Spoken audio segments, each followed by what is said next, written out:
दोस्तों, मैं आदिल अंसारी। मैं आप लोगों को आज बताना चाहता हूं कि ब्रिज कैंडी, लीलावती, रिलायंस का जो हॉस्पिटल है, हिंदुजा हॉस्पिटल, सैफी, मसीना, ऐसे बड़े बड़े हॉस्पिटल में आप फ्री इलाज कैसे करवा सकते हो। महाराष्ट्र की गवर्नमेंट की एक स्कीम है जिसका नाम है Maharashtra public trust act 1950।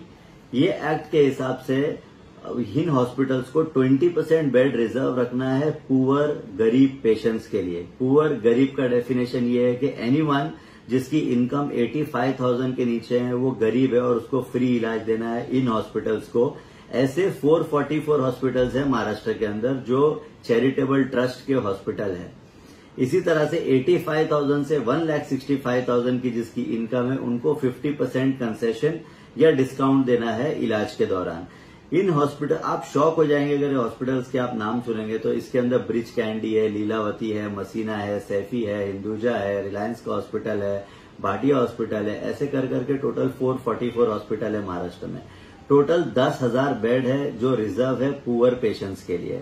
Mumbai के अंदर टोटल 1700 बेड है, 1756 बेड है जो रिजर्व है पुअर पेशेंट्स के लिए। पुअर का मैंने आपको डेफिनेशन बताया, 85,000 से नीचे फ्री इलाज है। आपको क्या करना है, आपको सिर्फ 2 डॉक्यूमेंट चाहिए। एक हो गया आपका आधार कार्ड, दूसरा आपको इनकम सर्टिफिकेट बनवाना पड़ेगा। इनकम सर्टिफिकेट आपको बनवा के इन हॉस्पिटल्स को कांटेक्ट करना पड़ेगा और इनको बोलना पड़ेगा कि आपको ये चैरिटी के अंदर एडमिशन चाहिए। अगर आपको कोई भी दिक्कत आती है इस दौरान तो मैं स्क्रीन के ऊपर आपको जो ईमेल आईडी दिखा रहा हूं इस पे आप ईमेल कर सकते हो। ये चैरिटी कमिश्नर के ईमेल आईडी है, चैरिटी कमिश्नर ऑफिस के, और आप उनकी हेल्प। जैसा कि मैंने आप लोगों को बताया, लीलावती, ब्रिज कैंडी, पुणे के अंदर Ruby hall clinic, Jahangir hospital, इतने बड़े बड़े हॉस्पिटल आपको फ्री इलाज क्यों देंगे? आपके मन में सवाल आया होगा। तो आप समझिए, गवर्नमेंट इन हॉस्पिटल को सब्सिडी देती है।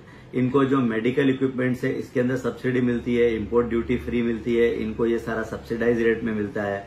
इनको गवर्नमेंट लैंड फ्री में देती है या कम रेंट में देती है। जैसे मैं आपको जानकारी दे दूं, जो रिलायंस का हॉस्पिटल है अंधेरी 4 बंगलो में और सुश्रुत जो हॉस्पिटल है, इन दोनों हॉस्पिटल को जमीन का जो रेंट है, साल भर का रेंट सिर्फ 1 रुपया है। अंधेरी में, वेस्ट में 4 बंगलो के अंदर जो हॉस्पिटल है उसका रेंट साल का सिर्फ 1 रुपया है।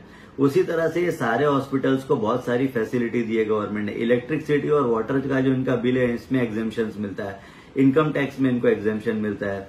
बहुत सारे हॉस्पिटल को FSI फ्री दी गई है कि उनको डेवलप करने के लिए, अगर उनका 4 फ्लोर है तो 5वां 6वां फ्लोर बनाने के लिए दिया गया है। तो ऐसी बहुत सारी दिगर फैसिलिटीज गवर्नमेंट इनको देती है, जिसकी वजह से गवर्नमेंट ने इनको कहा है कि आप अपने हॉस्पिटल में 20% बेड को रिजर्व रखेंगे। तो आपको ये फ्री में नहीं मिल रहा है, आपका हक है, सरकार ने इनको बोला है और ये फैसिलिटी आप अवेल कर सकते हो। ऐसा लगता है कि सब्सिडी सिर्फ JNU या गरीब लोग ही लेते हैं, ऐसा नहीं है। सब्सिडी बड़े बड़े हॉस्पिटल भी लेते हैं। आपको आगे बताना चाहता हूं कि महाराष्ट्र स्टेट हेल्थ डिपार्टमेंट की रिपोर्ट आई थी जिसमें यह कहा गया था कि जसलोक, ब्रिज कैंडी और बॉम्बे हॉस्पिटल ने सिर्फ 4.5% पेशेंट को ही ट्रीट किया है, अगेंस्ट 20% जो पुअर पेशेंट को उनको ट्रीट करना था। इसके अलावा कैग की रिपोर्ट आई है, महाराष्ट्र कैग की रिपोर्ट, वो ये कहती है कि बॉम्बे के 11 बड़े हॉस्पिटल ने अपनी जिम्मेदारी गरीब पेशेंट के तौर पे नहीं निभाई। जो उनको गरीब पेशेंट्स के लिए करना चाहिए था, पुअर पेशेंट के लिए करना चाहिए था, उन्होंने एज ए चैरिटेबल हॉस्पिटल वो नहीं किया। इसके अलावा बॉम्बे, हिंदुजा, सैफी और लीलावती हॉस्पिटल, ये 4 हॉस्पिटल को गवर्नमेंट ने एक्स्ट्रा FSI दी थी, जिनको एक्स्ट्रा फ्लोर बनाने के लिए दिया गया था, एक्स्ट्रा स्पेस बनाने दिया गया था सेम स्ट्रक्चर के अंदर। उसके बाद उनसे ये करार हुआ था कि वो 30% पेशेंट को ट्रीट करेंगे, 20% की जगह बढ़ा के उसको 30% कर दिया जाएगा, लेकिन वो भी 20% पेशेंट को ही कंटिन्यू उन्होंने रिजर्व रखा बेड के लिए। तो ये सारी बातें जो है कैग, हेल्थ डिपार्टमेंट और चैरिटी कमिश्नर ऑफिस की रिपोर्ट। अब आप ये सोच रहे होंगे कि इतना सारा कुछ पुअर पेशेंट के लिए करेंगे तो ये हॉस्पिटल पैसे कैसे कमाएंगे। तो इनको सिर्फ 20% बेड ही रिजर्व करना है, जो कि मोस्ट ऑफ द हॉस्पिटल वो भी नहीं कर रहे हैं। 80% बेड के ऊपर ये मार्केट रेट के हिसाब से पैसा कमाने वाले हैं। तो आपको ये समझना पड़ेगा। दूसरी बात, एक जो चैरिटी कमिश्नर ऑफिस के से जो डेटा आया था, जो हिंदुस्तान टाइम्स की रिपोर्ट में मैंने पढ़ा हूं, उसके अंदर ये कहा गया है कि पिछले 11 साल के अंदर 70 लाख पेशेंट को ठीक किया गया, जो चैरिटी पुअर पेशेंट थे उनको इन हॉस्पिटल्स में, 444 हॉस्पिटल्स में। उसमें से बॉम्बे के अंदर सिर्फ 4.5 लाख पेशेंट को ही ठीक किया गया। बॉम्बे के अंदर 17% बेड है और सिर्फ 6% पेशेंट को ठीक किया गया है। जो बॉम्बे के चैरिटी कमिश्नर थे शिव कुमार दीघे, उन्होंने भी एक बयान दिया था और उन्होंने कहा था कि जो मुंबई के जो बड़े चैरिटेबल हॉस्पिटल है वो अपनी जिम्मेदारी नहीं निभा रहे हैं। आउट ऑफ 10,000 बेड जो है बॉम्बे के अंदर 1700 बेड से ज्यादा है, लेकिन बॉम्बे के अंदर सिर्फ 6% पेशेंट को ही ठीक किया जाता है। तो ये सारा चैरिटी कमिश्नर की डेटा में बाहर आया है रिपोर्ट। यहां तक 2018 में चैरिटी कमिश्नर को एक नोटिफिकेशन निकालना पड़ा और इन हॉस्पिटल्स को कहना पड़ा कि अपने नाम के आगे चैरिटेबल लगाए, ताकि लोगों को पता चले कि चैरिटेबल हॉस्पिटल हैं। इसके अलावा मेरे कुछ सजेशन है जो गवर्नमेंट को मैं देना चाहता हूं, जो लोग अगर ये वीडियो पहुंचता है उन तक तो उनको देना चाहता हूं। पॉइंट नंबर 1, इन हॉस्पिटल्स को अपनी वेबसाइट पे ये बताना चाहिए कि चैरिटी के अंदर कितने बेड अवेलेबल है। पॉइंट नंबर 2, जो चैरिटी कमिश्नर की ऑफिस है उसका जो वेबसाइट है वहां पे क्यूमुलेटिव डेटा होना चाहिए सारे चैरिटेबल हॉस्पिटल्स का, कि कहां पे बेड अवेलेबल है, कितने बेड अवेलेबल है और पेशेंट कहां जा सकते हैं।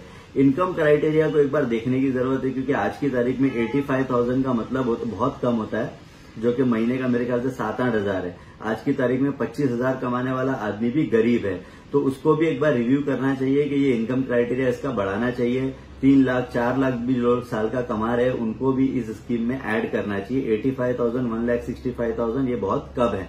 इसके अलावा मैं ये भी कहना चाहता हूं कि वार्ड लेवल के ऊपर जो लोग हैं, जो वार्ड ऑफिसर्स बैठे हुए हैं, जो लोकल लेवल पे जो लीडरशिप है, उनको भी ये बात लोगों तक अवेयरनेस करना चाहिए कि ऐसी कोई स्कीम है। तो इन चैरिटेबल हॉस्पिटल को भी अपने रिसेप्शन एरिया में एक एलईडी लगाना चाहिए और वहां पे बताना चाहिए कि कितने बेड अवेलेबल है, कितने बेड खाली है, कितने बेड यूज हो रहे हैं चैरिटी में, 20% जो कोटा है उसमें से।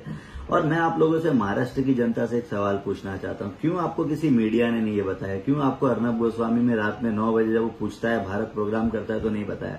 क्यों आपको मीडिया वाले ये नहीं बता रहे? क्यों आपका नगर सेवक एमएलए एमपी आपको ये बात नहीं बता रहा है? क्यों सत्ता में बैठे लोग नहीं बता रहे? क्यों अपोजिशन लीडर नहीं बता रहे? क्योंकि यह आपकी काम की बात है, आपको इंटरेस्ट नहीं इन बातों में। आपको इंटरेस्ट है पाकिस्तान, चाइना, इंडिया, वॉर, मंदिर, मस्जिद, ये सब में। आप लोगों को सही सवाल पूछना पड़ेगा। आप लोगों को पूछना पड़ेगा कि अगर आज कोरोना वायरस के दौर में 8 से 10 लाख रुपए तक किसी का बिल आ रहा है हॉस्पिटल में, इलेक्ट्रिसिटी का बिल ज्यादा आ रहा है, तो आपको ये मुद्दे की बात करना पड़ेगी जब आपका नेता मुद्दे की बात करना शुरू करेगा। आप जब तक भटकते रहोगे आपको भटकाया जाएगा। मैं आप सबसे रिक्वेस्ट करना चाहता हूं, इस वीडियो को ज्यादा से ज्यादा शेयर कीजिए, सारे व्हाट्सएप ग्रुप में शेयर कीजिए, एफबी पे शेयर कीजिए, यूट्यूब में शेयर कीजिए, सब जगह शेयर कीजिए। चैनल को सब्सक्राइब कीजिए। आने वाले वक्त में मैं ऐसे बहुत सारे वीडियो लाऊंगा जो गवर्नमेंट की वेलफेयर स्कीम के बारे में, चाहे वो महाराष्ट्र गवर्नमेंट हो चाहे वो सेंट्रल गवर्नमेंट हो।